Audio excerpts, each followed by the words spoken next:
মাথায় গুলিবিদ্ধ ওসমান হাদির অবস্থা সংকটাপন্ন। এভারকেয়ার হাসপাতালে নিবিড় পর্যবেক্ষণে রয়েছেন ইনকিলাব মঞ্চের মুখপাত্র। শুক্রবার দুর্বৃত্তদের গুলিতে গুরুতর আহত হন ঢাকা ৮ আসনের সম্ভাব্য স্বতন্ত্র এমপি প্রার্থী। গতকাল দুপুরে রাজধানীর বিজয়নগরে অটোরিকশায় যাওয়ার সময় সন্ত্রাসীরা ওসমান হাদির মাথায় গুলি ছুঁড়ে এরপর ঢাকা মেডিকেলে জরুরি ভিত্তিতে তার অস্ত্রোপচার করা হয়। চিকিৎসকরা অপারেশনের মাধ্যমে গুলি বের করে আনেন, তারপর তাকে নেওয়া হয় লাইফ সাপোর্টে। চিকিৎসকরা জানান, অপারেশন চলাকালে হাদির দুবার কার্ডিয়াক অ্যারেস্টের পাশাপাশি প্রচুর রক্তক্ষরণ হয়েছে। পরে ঢাকা মেডিকেলের লাইফ সাপোর্ট থেকে পরিবারের সিদ্ধান্তে ওসমান হাদিকে স্থানান্তর করা হয় এভারকেয়ার হাসপাতালে।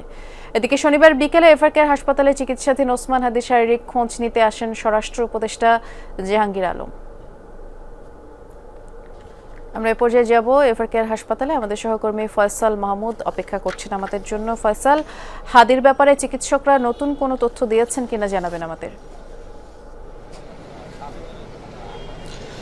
বৃষ্টি, গতকাল রাত থেকেই হাদির রাজধানী এভারকেয়ার হাসপাতালে চিকিৎসা চলছে।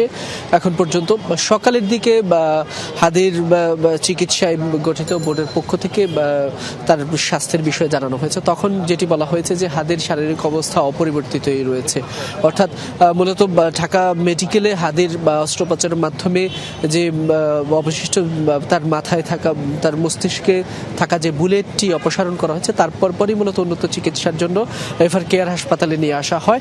এরপরেই পরবর্তীতে এখানেই তার চিকিৎসা কার্যক্রম চলছে এবং এখন পর্যন্ত সেই চিকিৎসার উন্নতি কিংবা অবনতি কোনো কিছুই হয়নি, অপরিবর্তিত রয়েছে।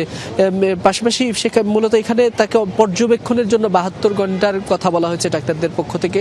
৭২ ঘন্টার পরবর্তীতে গিয়ে হাদির শারীরিক কন্ডিশন কি, কোন দিকে যাচ্ছে সে বিষয়ে হয়তো বিস্তারিত মেডিকেল বোর্ডের পক্ষ থেকে জানানো হবে। তবে এখন পর্যন্ত সর্বশেষ তথ্য হচ্ছে এতটুকুই যে হাদির অবস্থা অপরিবর্তিত রয়েছে।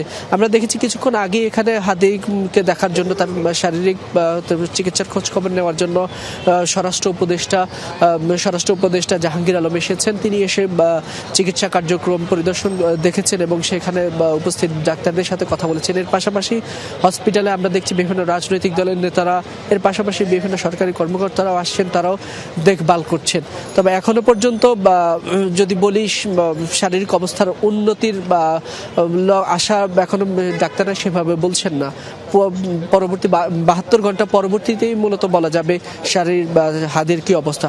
আর যদি বলি হাদিকে যে দুর্বৃত্তরা গুলি করেছে তাদেরকে এখনো পর্যন্ত পুলিশ ধরতে পারেনি, যদিও ইতিমধ্যে পুলিশের পক্ষ থেকে একাধিক সন্দেহভাজনের কথা বলা হয়েছে। তবে এখনো পর্যন্ত কিন্তু বিশেষভাবে অগ্রগতি এখন পর্যন্ত দেখা যায়নি।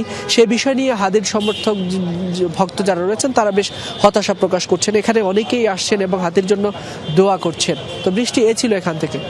শুনছিলাম আমরা। বিস্তারিত জানানোর জন্য ধন্যবাদ ফয়সাল।